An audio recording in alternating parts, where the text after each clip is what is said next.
Monggo Mbak Nadia. Baik, Assalamualaikum warahmatullahi wabarakatuh. Perkenalkan, kami dari kelompok 8 akan mempresentasikan hasil kerja kita yang bertemakan telaah kemiskinan dan kesenjangan sosial yang ada di kota Surabaya. Sebelum itu, izinkan saya untuk memperkenalkan anggota kelompok kami yang terdiri dari Sofia Latifa dengan NIM akhir 114, Muhammad Ferry Ardiansa dengan NIM akhir 135, Nadia Salsabila dengan NIM akhir 137. Nah, saat ini kita akan mempresentasikan hasil kerja kami yang mengambil tema telah kemiskinan dan kesenjangan sosial yang ada di Kota Surabaya. Untuk Mas Ferry, saya persilahkan. Ya, terima kasih sebelumnya. Di sini kami akan menyajikan sebuah animasi, ya, animasi tentang game. Jadi nah, gamenya ini tentang sebuah game tentang tebak-tebakan. Jadi nanti ada soal pilihan ganda yang harus dijawab. Total secara keseluruhan soalnya itu berjumlah 8. Nah, untuk Mbak Ila sendiri mungkin bisa langsung di share screen kan? Bisa langsung dimulai aja. Nah, kira-kira seperti ini tampilan awal dari animasi yang kita bikin. Untuk memulai game pertama ini tuh kita harus tentunya harus menulis identitas dulu ya teman-teman. Silahkan ditulis nama saya aja, Ferry Ardiansyah.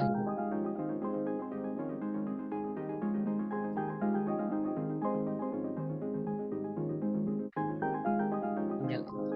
Apakah kamu sudah siap? Itu langsung enter aja nggak apa-apa.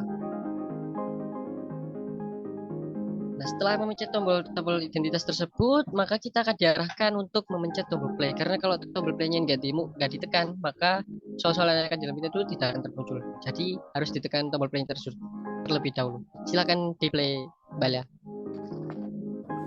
Pertanyaan nomor 1. Penyimpangan menjadi Untuk pertanyaannya kejahatan bisa disimak ketika dulu ya teman-teman. A. Terjadi kegagalan untuk menyesuaikan diri dengan norma sosial. B. Lembaga masyarakat menunjuk penyimpangan itu sebagai perilaku yang melanggar hukum atau undang-undang. C. Keteraturan sosial diabaikan. D. Terjadi kegagalan sosialisasi dalam masyarakat. Nah, bisa dilihat dari pojok kiri sendiri itu bisa dinamakan pada soal nomor 1. Lalu di pojok kanan tersendiri juga itu ada yang namanya juga skor. Lalu ada opsi-opsi jawaban yang tertera dimulai dari A, B, C, dan D. Nah, untuk soal nomor 1 sendiri, itu bisa Anda lihat ya pada opsi jawaban B. Itu pada pojok kanannya saya beri lambang bintang. Nah, itu tanda bahwa untuk nomor 1 ini kunci jawabannya itu B. Jadi misal saya pilih opsi B ini, silakan tekan opsi B, Baila. Soal nomor 2, yakni Nah, hasilnya akan kurangnya muncul sumber centang daya seperti material itu. dan ekonomi dibandingkan dengan beberapa penduduk lainnya adalah penyebab dari jenis kemiskinan. A. Preventif. B. Kultural. C. Absolut. D. Relatif. Nah, untuk soal nomor kedua ini, jawabannya bisa dilihat juga ya, teman-teman. Bisa dilihat dari jawaban opsi D. Nah, sewaktu kita menjawab pada soal nomor 1 tadi, jawabannya benar dan juga bisa dilihat dari pojok kanan atas, skor kita bertambah sejumlah 20. Nah, apabila kita menjawab benar, maka akan muncul tanda centang. Dan apabila kita menjawab salah, apakah yang terjadi? Nah, kita coba cek pada opsi jawaban C. Silakan jawab ke C aja, Mbak Ila. Untuk nomor 3, yakni kurangnya Nah, sumber kira-kira daya yang seperti itu yang terjadi. diperlukan Skor untuk tidak bertambah kesejahteraan dan juga seperti tanda panahnya makanan, tidak muncul. air, perumahan, sanitasi, pendidikan, dan perawatan kesehatan adalah penyebab dari jenis kemiskinan. A. Preventif. B. Kultural. C. Demografis. D. Absolut.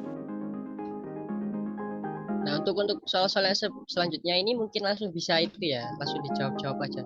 Soalnya sudah saya jelaskan sebelumnya bahwa apabila setiap soal yang benar itu akan muncul tanda centang dan akan muncul tanda centang dan juga skornya bertambah, dan apabila ada soal yang salah maka itu tanda centangnya tidak akan muncul dan juga skornya tidak akan bertambah seperti itu. Jadi nomor 3 sendiri bisa dilihat dari jawabannya ya D. Bisa dijawab D, Mbak Ila. Pertanyaan nomor 4, yakni Nah, perilaku yang melanggar norma terbentang dari yang eksentrik sampai pada perbuatan kriminal. A. Ketimpangan sosial. B. Dekadesi moral.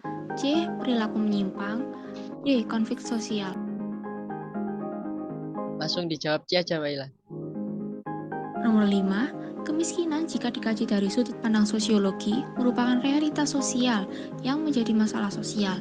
Hal ini terkait dengan asas A. Kesejahteraan, B. Kebijakan politik, C. Keadilan, D. Kerakyatan.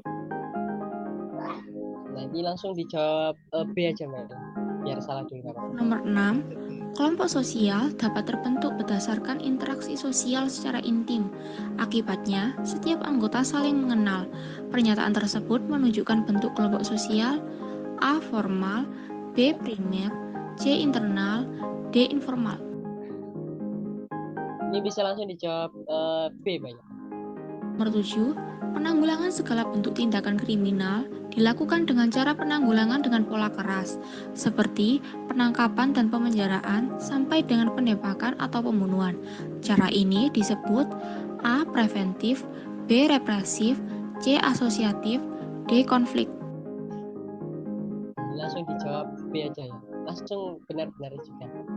Nomor 8, sebagian besar dari kita belajar untuk menyimpang terhadap norma masyarakat melalui kelompok-kelompok berbeda di mana kita bergaul, merupakan konsep dari A. Penyimpangan sosial, B. Teori konflik, C. Interaksi simbolis, D. Asosiasi diferensial.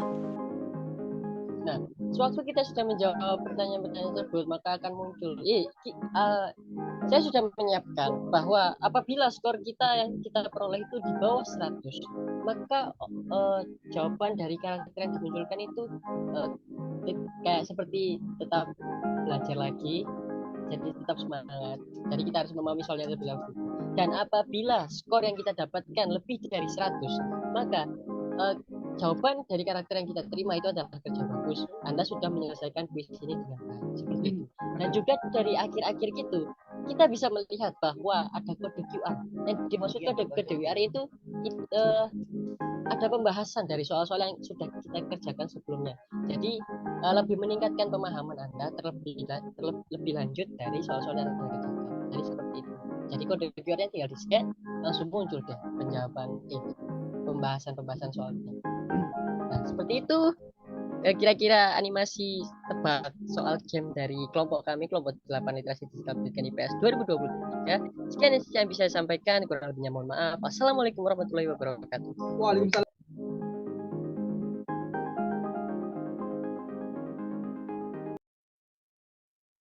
Baik, kami dari kelompok 8 akan mempresentasikan tentang telaah mengatasi kemiskinan dan kesenjangan di kota Surabaya. Surabaya merupakan salah satu kota besar di Indonesia yang masih memiliki angka kemiskinan yang tinggi, yaitu kelompok kemiskinan terbesar di kota Surabaya berada di 3 kecamatan. Yang pertama, Kecamatan Semambir. Kecamatan Semambir terdiri dari 5 kelurahan dengan 60,41% keluarga miskin. Yang kedua, Kecamatan Tambak Sari terdiri dari 6 kelurahan dengan 12,47% keluarga miskin. Dan yang ketiga, Kecamatan Simokerto terdiri dari 5 kelurahan dengan 41,82 keluarga miskin. Faktor yang menyebabkan kemiskinan dan kesenjangan ada 8. Yang pertama, banyaknya orang miskin yang menganggur atau hanya memiliki penghasilan yang kurang. Yang kedua, tingkat pendidikan yang rendah. Yang ketiga, sikap malas bekerja. Yang keempat, keterbatasan sumber daya alam. Yang kelima, keterbatasan lapangan kerja. Yang keenam, keterbatasan modal. Yang ketujuh, kebijakan publik yang belum berpihak kepada masyarakat miskin.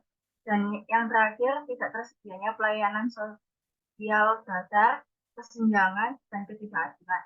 Nah, akibat dari kesenjangan yaitu yang pertama, orang miskin tidak dapat memenuhi kebutuhan dasar keluarganya. Yang kedua, keluarga miskin menjadi kurang sehat atau sakit-sakitan karena kekurangan gizi dan nutrisi, karena tidak dapat memenuhi kebutuhan dasarnya. Yang ketiga, mengalami kesulitan dalam mengakses pendidikan karena anak-anak mereka ikut mencari nafkah, membantu beban keluarga. Yang keempat, banyak anak-anak dari keluarga miskin hidup di jalanan. Yang kelima, kriminalitas yang terjadi sebagai akibat tidak tercukupnya kebutuhan, seperti terjadinya pencurian, perampokan, penipu yang seringkali diikuti dengan tindakan kekerasan. Dan yang terakhir, tidak diterimanya kelompok miskin ini di masyarakat karena dianggap mengganggu.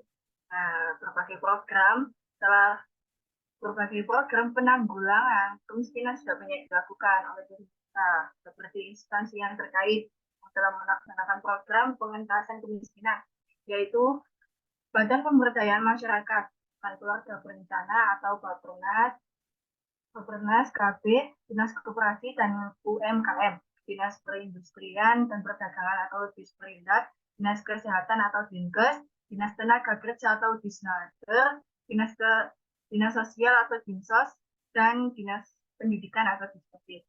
Upaya penanggulangan kemiskinan tersebut terlihat masih belum efektif. Hal ini karena berbagai program kemiskinan yang dilaksanakan oleh Satuan Kerja Perangkat Daerah atau SKPD Kota Surabaya tidak saling berkoordinasi. Penanggulangan kemiskinan di Kota Surabaya bisa efektif terlaksana bisa bila menggunakan program terpadu. Terdapat beberapa hal yang menjadi dasar pembuatan program terpadu penanggulangan kemiskinan, yaitu melakukan needs assessment terhadap basic needs atau kebutuhan prioritas kelompok miskin untuk dijadikan sebagai usulan program. Demikian yang dapat saya sampaikan. Kami kembalikan kepada moderator.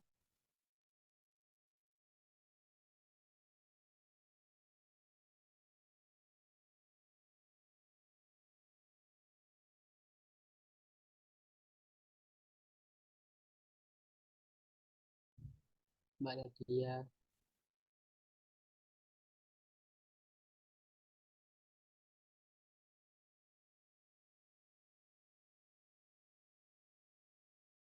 Baik, itu saja yang dapat kelompok kami paparkan. Kurang lebihnya kami mohon maaf. Wassalamualaikum warahmatullahi wabarakatuh. Waalaikumsalam warahmatullahi wabarakatuh. Terima kasih.